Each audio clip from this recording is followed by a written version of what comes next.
Good afternoon.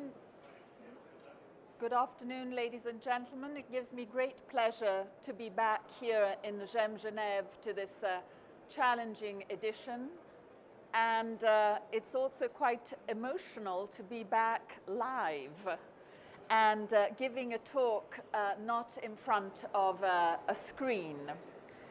So what I would like to show you during this short session is I would like to, first of all, talk about Marina B's lineage, then show you some of the most important iconic motifs of Marina B, and finally illustrate some of the sources of inspiration of her designs, and conclude by showing you how some of the iconic motifs continue to live on today in the 21st century, and how they've been reworked to make them more relevant to today's wearer.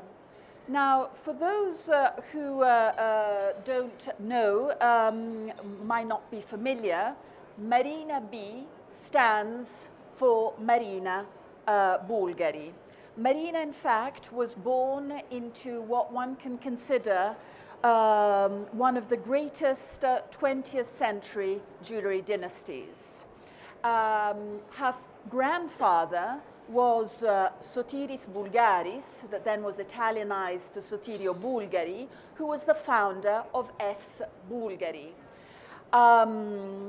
And in 1933, at his death, his two oldest sons, Giorgio and Costantino Bulgari, took over the Bulgari firm, and from then on it became Bulgari, not S. Bulgari. And that was the father of Marina. Here is Costantino Bulgari, and he was the intellectual and the scholar of the Bulgari Maison, and he in fact wrote the first compendium of goldsmiths and silversmiths of Italy, all the maker's marks of silversmiths and goldsmiths in Italy. So it's a very important work, and he also became a very important silver specialist, to the point that at Bulgari, until very recently, there was also a very important part of the business was silver, antique fine silver, which was for sale, which all started with Costantino Bulgari. On the other side, you see his brother, Giorgio, who instead was known as the king of gems. He was the gem specialist and the great jewelry specialist at Bulgari. So the two brothers, one is Marina's father and one is her uncle. Marina was born in 1930, and here you see her in a family portrait of 1933 on a family holiday in Arcinazzo, south of Rome. And you can see she's the little one. She's the youngest of the three daughters, and there is her mother. As a curiosity, the two Bulgari brothers, Giorgio and Costantino, married two sisters. And they were the daughters. This is Laura Guglienetti, who married Costantino, whilst Giorgio married Leonilde Guglienetti, and they were the daughters of a shop owner always in Via Condotti. So they didn't find their wives that much far away. So two sisters married two brothers. And so Marina was brought up in this very close-knit family environment, and she was, as I said, in this very close-knit family environment, and she really witnessed the great fame of Bulgari. Now, in the 1950s, Bulgari really became the jeweler par excellence in Italy, and anyone who was anybody in Rome either shopped at Bulgari or passed in front of the Bulgari windows, as you can see here. And let us not forget what the famous Welsh actor said in the 60s. I introduced Liz to beer. Liz introduced me to Bulgari. Also, he said the only Italian word Liz knows is Bulgari. So Marina worked in 1973. Her father died, and the third generation took over. These are her cousins. So Gianni, sitting there, Paolo, and Nicola Bulgari. Now, what is quite interesting is that Marina, although very talented, was not really much involved in the artistic running of the business.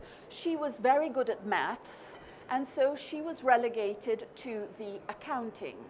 So she was dedicated to the accounts. And you must understand that this is not surprising, given really the cultural conventions of that time in an Italian family of Greek descent, where it was a given that the male members of the family should guide the company. So this is a reason why it was the male cousins rather than the girls to run the business and take the decisions.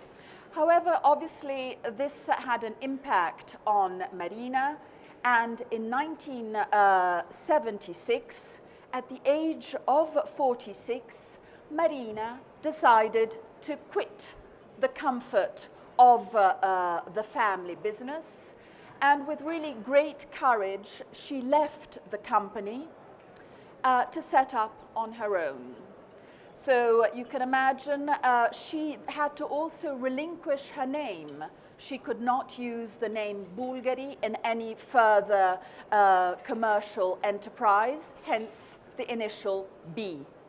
So really a very, very courageous move. And she set out to create quite edgy, strong jewels that have become iconic of really the 1980s. Now, the first place where she opened a showroom was in fact here in Geneva, in Place du Mollard. And the showroom was designed by the very famous Italian architect Guy Aulenti, which you can see here standing. She was a close friend of Marina, and probably you know Guy Aulenti is particularly famous for she was the architect who was entrusted to convert the Gare d'Orsay in the Musée d'Orsay in 1981, and the museum was opened in 1986. So no second-rate architect was involved in doing Marina B's showroom. Now, Marina, from 1978 onwards, really became incredibly successful, to the point that very soon after Geneva, she opened a shop in New York, in Madison Avenue, in Paris, in Monaco, and in Milan. And she called to her assistants her other family members. And just to show you here, people that were involved in her family were her nieces, Laura Calissoni Colnaghi, Francesca Calissoni, and her half-brother Alexis Bulgari. So in a way, she recreated her personal Bulgari family. Now, what are the jewels that she liked? And what are the jewels that she created? Well, Marina created very bold jewels and was very fond of bold chokers. She thought that the choker was the most becoming form of neck ornament. She created very structured bracelets, large earrings, and large rings. Now, this is not a surprise. We are at the beginning of the 80s, and this was the style of the moment, which suited, of course, the style of dress of the time. Very structured, tailored power suit. So you must always think, when there's a change in the style of jewelry, think what is the type of dress that is the backdrop for that particular jewel. But let us now turn. I would like to show you some of the main ingredients, the iconic elements that are distinctive of Marina B's jewels. Well, first of all, one here coming in. The most distinctive, one of the most distinctive features of Marina B is is yellow gold, very smooth, rounded shapes, and strong color. And as you can see here, in these very iconic earrings, which I'm sure are very familiar to you, called pneu. Marina Bulgari told me that she was inspired to create this particular design while sitting in an airplane here, not far from here, at Geneva Airport, where she looked at the tires of an airplane. So this is where the idea comes from. And she also called, you can see that the drop is drilled and held in the middle, and she called this the belly button of her earring. These started in 1978. There were a few other variations in the following years, in 1982, but on the whole, they have remained one of the staples of Marina B. So you can see this smooth gold, three-dimensional, rounded shape and color.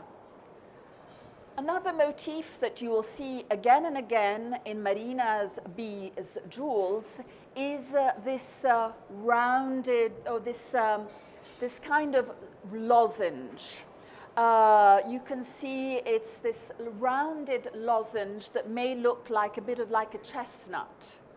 And this is a recurring motif, and coupled often with this type of cut, which she devised. It's called the Marina B cut, which is half between a triangle and a heart shape.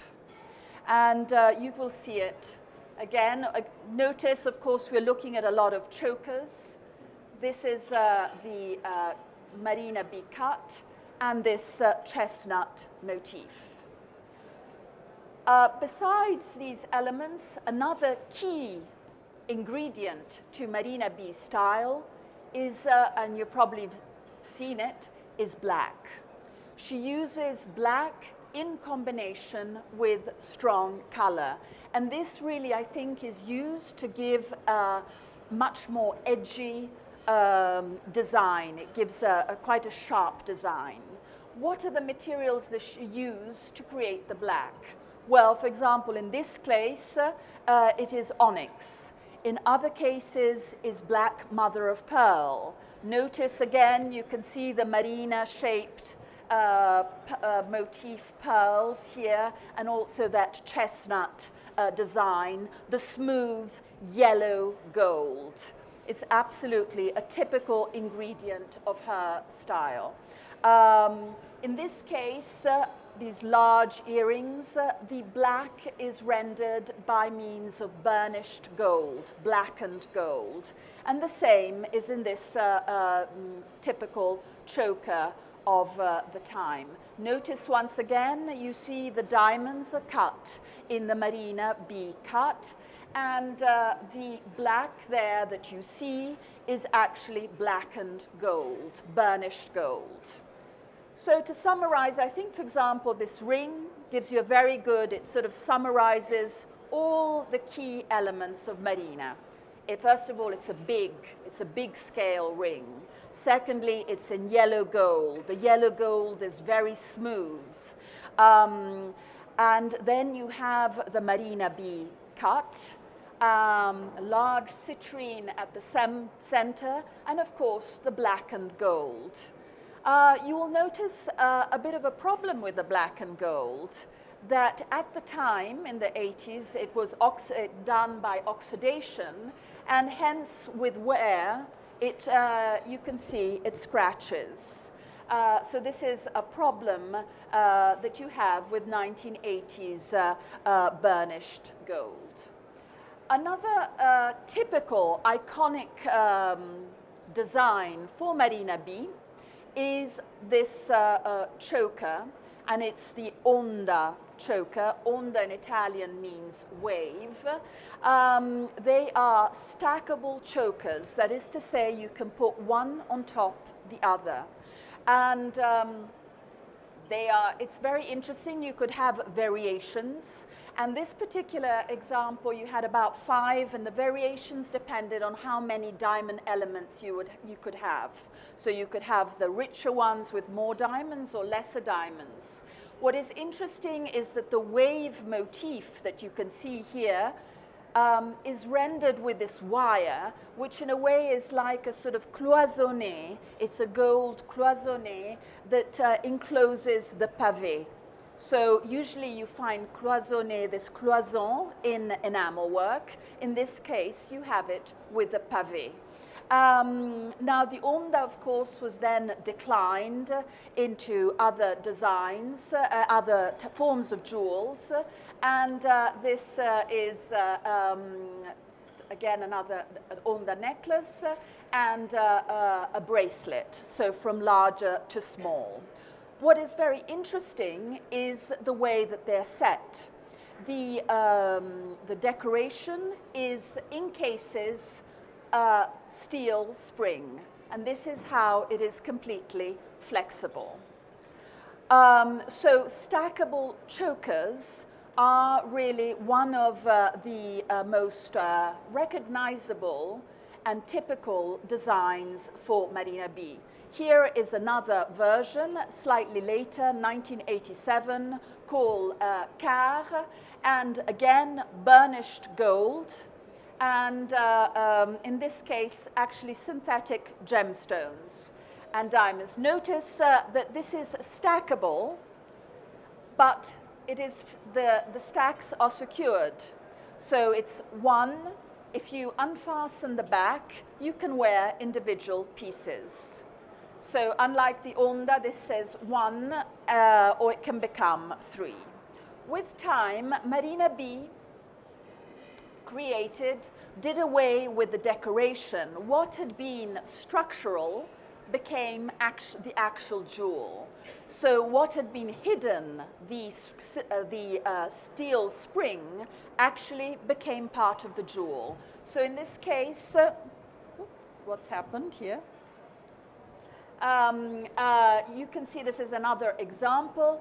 The steel is the front of the jewel. This is before I was showing you a necklace and a bracelet, and here is an actual bracelet with a steel spring that is just encased by the gold and with gem set at the front.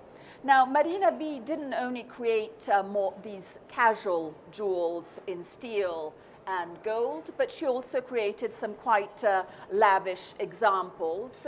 As you can see, this is a magnificent necklace of 1978 called Triangle, set with all these triangular diamonds. So not surprisingly, it's called Triangle. And this is, again, the idea. This is a choker that is not detachable, but it is with these 3 rows of diamonds, triangular diamonds.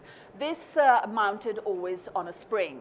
This later led to a gold version with 3-colored gold version. As you can see here, notice the smooth gold, typical of Marina B's design, and of course the spring mechanism and the high choker, absolutely recognizable. Always looking at very important jewels. This is a fine example here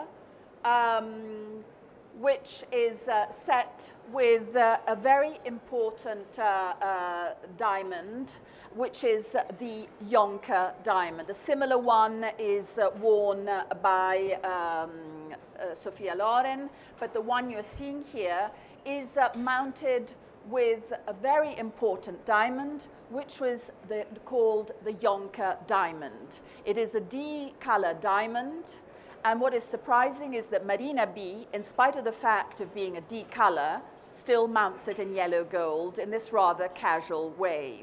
Now, for those who don't know the story about the Yonka diamond, the Yonka was a diamond that was found in South Africa by Jacob Jonker in 1934. And it was then the third largest rough to have been found ever to be known. It was 726 carats in size. And here you can see it there. It was bought by a company owned by Oppenheimer, and then it was sold and bought by Harry Winston. Harry Winston kept it in the rough and toured it for 1 year and had it photographed with young Shirley Temple. So Shirley Temple is holding the rough of the Yonka. The Yonka then was entrusted by Harry Winston to Lazar Kaplan, who studied the stone for many months. And after this long period of study, what came out of the stone, the rough, were 13 stones. There you can see them. The largest at the center, 142 carats, was bought by King Farouk. And you can see Yonka number 13, which is the one we are concerned with, is the one that was mounted by Marina Bulgari. So a very important diamond, mounted in a very typical Marina way fashion, in yellow gold with this rounded lozenge and this Marina cut emeralds. Always other very important, very lavish example of Marina B jewel is this emerald and diamond Selma necklace. That's the name of the design, 1991. And I don't know if some of you remember it, but it was actually on show here at Geneva in last edition. What is surprising, having seen these very lavish jewels, is that they are in stark contrast, really, with Marina's understated style. Look at her here. She is at an exhibition of her own jewels in Monaco, standing next to Princess Grace, and she's wearing no jewels at all. In fact, Marina is extremely understated. So in a nutshell, what I tried to show you is what are the typical motifs. Now, I think is what is interesting. We know that she didn't design jewels at Bulgari, but that from 1978, she created these extraordinary jewels. So one has to always question, where did the ideas come from? Well, of course, although she wasn't designing at Bulgari, she obviously was deeply influenced by the designs that were popular at Bulgari in the 60s and 70s. So I would like to show you some of the pieces that I think played a very important part in forging her particular style of jewels. Now, for example, cabochon, these are Bulgari, 1960s and 70s, and you can see the typical use of cabochon. So obviously Marina was very familiar with cabochon, and we can see her using it extensively. and using also the same colors. Now you can see here she's using, you can see cabochon gemstones in the exact same color as those of her family firm. Notice, however, the few variations, for example, the inclusion of black, which hadn't been used before, so black onyx. Again, another example here, you can see this is a Bulgari 1960s, and the use of these cabochons, the same color scheme that had been used by Marina in her choker necklace. Another design that I think was quite influential is this design, which I call the Bulgari eye. This again, this oval with this cabochon off center, which is a recurring motif at Bulgari, and we see again in Marina. For example, in this necklace here, of 1983. Now, Marina tells us that she designed it while she was at a restaurant in Geneva, and she sketched it, and it's called, in fact, the huître, the oyster necklace. But you can see, obviously, the idea of this oval motif, the Bulgari eye, that is a Bulgari earring of the 70s, clearly lies behind Marina's later interpretation. However, notice also the differences. The Bulgari eye is bombé, the Marina huître is slightly concave, the pavé is sunk into the setting, and of course we have the typical black accent and then the spring mechanism. Again, oh sorry, that is a bit out of focus, but again, the Bulgari eye is, I think, this is again another example of the 70s. You can see Bulgari used this motif again and again. And I think it is also lies behind the development of this Marina 1978 bracelet. This was called the Kashan cuff, and you can see we have the cabochon emeralds, the rubies, the chestnut shape, the accents of black onyx, and of course the spring mechanism. And it is, as I said, it's called Kashan because Marina actually during the late 70s made a lot of trips to Iran. This, for example, is another, you can see another necklace always dating to the same period. Notice the recurring motifs, the cabochon, the chestnut element, which undoubtedly derive from the Bulgari DNA. But at the same time, we're also obviously, this is known as the Isfahan necklace, again alluding to Marina B's travels in Persia at the time. So I think it is interesting to understand that the starting point is the family heritage and her familiarity with certain motifs that were current at Bulgari in the 1970s. But at the same time, obviously, she was influenced by these architectural forms that she familiarized when she was on her travels in Iran in the late 70s. Another thing that I found interesting is to try and understand where Marina B got the idea of stacking the chokers. We saw that the idea of stackable chokers is typical for Marina. Well, I think that probably the idea comes with the familiarity with this type of jewel, which was typical of Bulgari starting from the early 70s. And I'm sure that many of you have seen, there are some wonderful examples of this here at the fair. So it's this tubogas open back choker that clearly influenced Marina to create her own version of a stackable choker. As you can see, this is, but she developed them. This is not tubogas, it's with a spring.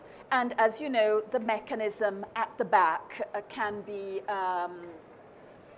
taken away, and you can wear each piece individually.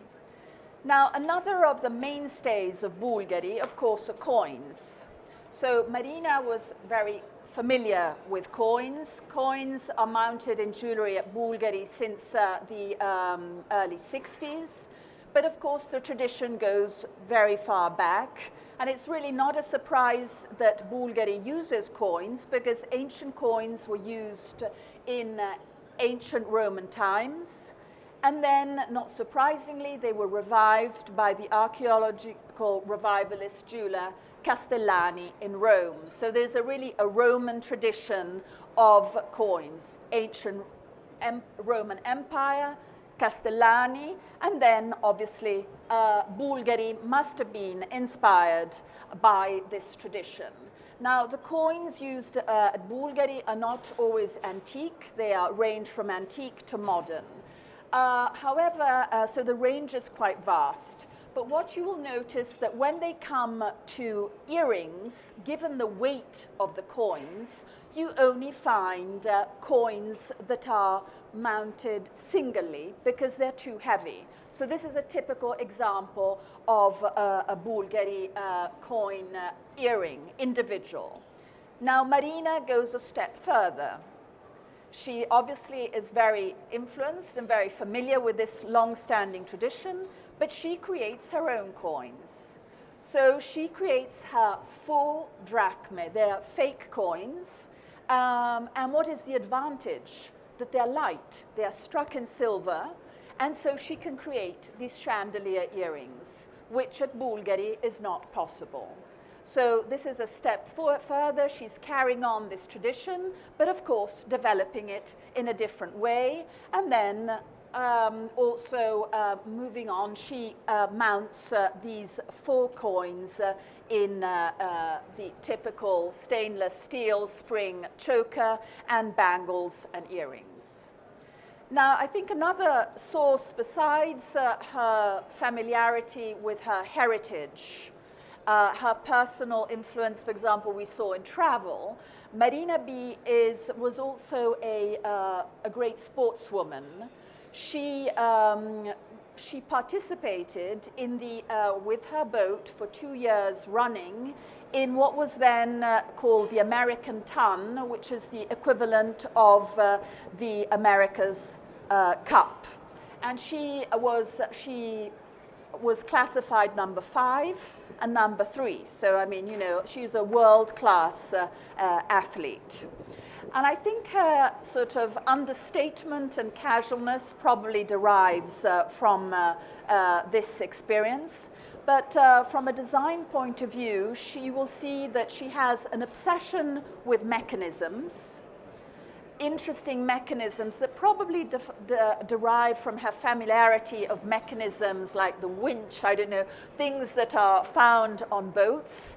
And also she's very interested in convertible jewelry and creating very interesting mechanisms for that. For example, she never strings beads, but she connected them by means of the cardanic joint. And the cardanic joint is this one here, I'll show you, where you have 2 hinges at right angles to one another. So that allows to transmit movement. So it's an interesting way of mounting beads rather than setting it. And so not by accident, this necklace is known as the Cardin.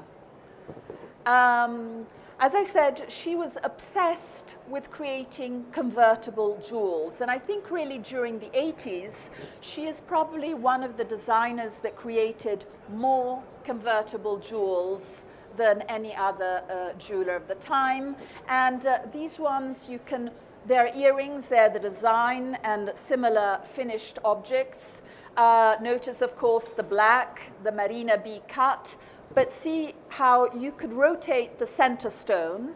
And maybe this example here, less grandiose, gives you an idea how clever the mechanism. You open it, and you could rotate this central stone, and so you can wear it with the diamonds at the front or the diamonds or the onyx at the front. So convertible, they rotate. Very interesting mechanisms. And of course the pneu also could be convertible. You could change the drops, and with a little screwdriver that you see here. So you could choose, mix and match according to your outfit. And one of the great fans of the pneu was Elizabeth Taylor. Here is another variation of the pneu. You can see there with a sort of, again, the marina-shaped drop. And here is another example of two different pneus. And you can see there is with the screwdriver. Now, what is interesting is that Marina B is very rigorous. All her jewels are consistently signed Marina B. And sometimes you have even the date of when you have the copyright.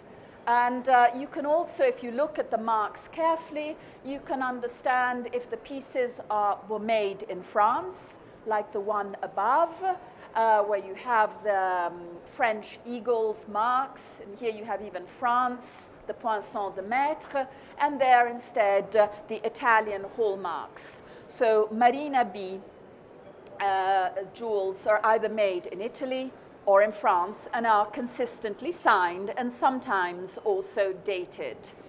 Now, clearly, Marina, with her great contacts, we saw her best friend was one of the top architects of the world. And, of course, she had fantastic friends and clients. And one of them, Marella Agnelli, the wife of Gianni Agnelli, heir to the Fiat automobile company in Turin. She was well known for having this spectacular neck. So Marina B created in her honor the Marella necklace, which you can see here, with all bearing all the hallmarks of the Marina B design. This is made out of mother of pearl, and emeralds, rubies, and of course the onyx. Notice again the Marina B cuts you see there in this Marella design necklace. Of course, she also had clients in the entertainment industry, and so great actresses. Sophia Loren was one of her great friends and also clients, and frequently wore her jewels on many public and private occasions. We have also Barbara Sinatra, and here you can see she's wearing the onda that we saw. She also had royalty. Marina Doria, the wife of Victor Emmanuel, who is the son of the last king of Italy. Princess Caroline of Monaco wearing her onda necklace. Also Marina B earrings, probably convertible. Princess Salima Aga Khan, Queen Noor of Jordan. So quite a spectacular range of clients. Also the American aristocracy, if we can call it so, Jackie Kennedy wearing here her Marina B earrings. You can see, notice the design there. Again, this is in stainless steel and gold, but with the typical motifs. Socialites great socialites such as Nan Kempner in New York. I don't know if you can see, she's wearing her pneu earrings. And I thought it was quite amusing. She's wearing it while she's going to buy toys. And she, at FAO Schwartz, she says in her book, always dress the part, even when you're shopping at a toy store. And here she is wearing Marina B for a grand party. Now, in 1996, Marina B retires. She sold her company to Sheikh Ahmed Fitahi with a contract to continue collaborating with him for another 2 years. So strictly speaking, she sold her company in 1996, but carried on designing until 1998.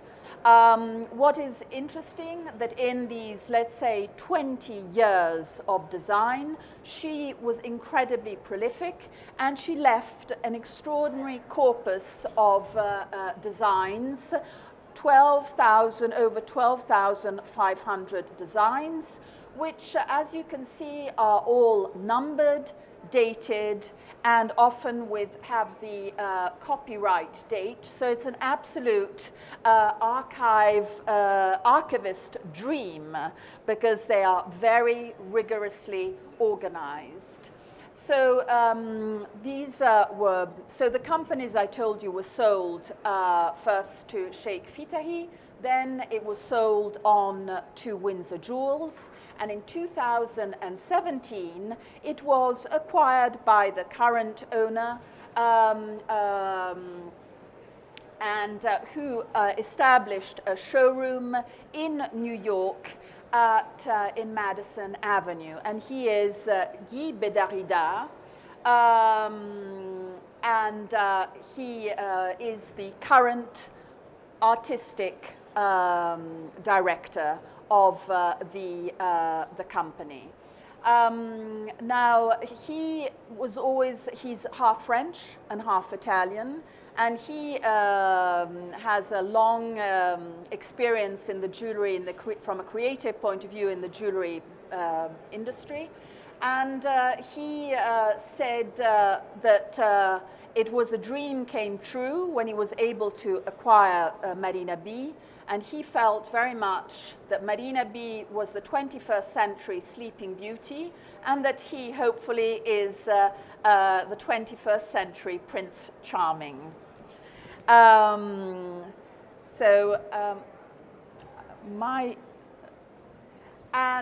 What is interesting, what I would like to show you, is really how, in a way, a company drawing on the typical designs of Marina B, how they are being renovated, how they're being made actual.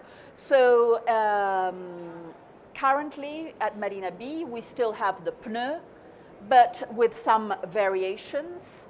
And also the mechanism, as you see here, they're in pavé, though you can find them also with the drops.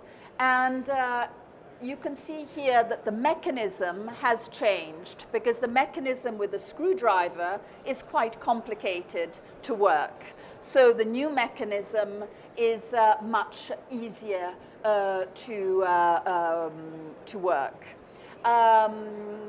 And these are much lighter than the ones of the 1980s. Also, more relevant and more current to the present are the baby pneu, and which you can see there, the little ones. Also, the cardin, remember with the cardanic, has become much lighter, much more relevant to the current wear, more casual. So we have cardin here. You can see. So keeping within the spirit, but trying to move with time and with fashion. Weight, for example, with earrings is always an issue, and in particularly long earrings. Now, this is Sophia Loren at the Academy Awards in 1991, wearing a sapphire and diamonds Marina B earrings, and they were called Shireen. And look at them, how you can just feel the weight. And they are, and this example here, again worn by Elizabeth Taylor. Look at this, these are the pampis. Look how they're weighing down her ear. But luckily, thanks to modern technology and the use of titanium, the new Marina B are large scale but made in titanium, so that they're feather light. These ones weigh 7 grams, but are the same size as the ones worn by Elizabeth Taylor. So it is interesting how, in a way, the design is the same, but thanks to technology and new materials that are employed in high jewelry, things have evolved. Contemporary Marina B, one finds still the obsession with convertible. This is a ruby, amethyst, and onyx pendant, which that is the back. So front and back. It actually rotates, and here I will show you a similar one. You can see how it opens, and you can rotate it, and you can detach the tassel. So interesting mechanisms continue to be a mainstay of Marina B's designs even today. Of course, also the chokers are mounted on the springs. However, the innovation is that the spring is of titanium, so it is very light, and it's blackened with a lacquer coating which is permanent, so it doesn't get damaged with wear. And here are a few examples to show you. And this is a bangle where, interestingly, you will see it's again the black, the same features. Slight innovation. Marina B didn't use rose cuts, and this, the new version, you have rose cut at the center on a black spring titanium base.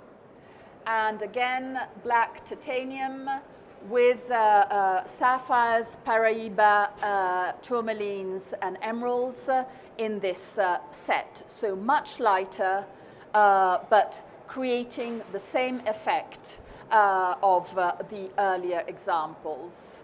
And here we have an interpretation of the Kashan ring, and you can see in this case the black, which is very interesting, is in black onyx, but it's shaped. The shanks are shaped, and this is again thanks to technology that nowadays in the lapidary they can produce very thin onyx that can be shaped and used for the shanks. In the original design, it would have been burnished gold. So you can see how the style is still the same, but with some twists. Now, the Marina B earrings, and unfortunately for some reason my slides have disappeared in this example. So, but what I wanted to say, this, the Marina B coins have carried on, but the modern examples have a smiling face. So it's called Soleil. So these are the old ones, but the new ones have a smiling face. And finally, we see that the jewels also not only, let's say, more casual jewels, but high jewelry continues to be made. And here is an example, a very fine example, with a large Colombian emerald of over 21 carats. And the same features, you can see, are carrying on today. So we have the smooth yellow gold, the Marina cut, in this case with the onyx, and a very important large Colombian emerald surrounded by buff top calibre cut emeralds. So I hope that I have managed to show you the typical motifs of Marina B, where the designs, the ideas came from, how of course she is indebted to her family origins, but at the same time it's her personal experience to dictate her designs, and how in the 21st century an enthusiastic jewelry designer manages to acquire Marina B and hopefully will carry on the tradition of this great designer. Thank you very much.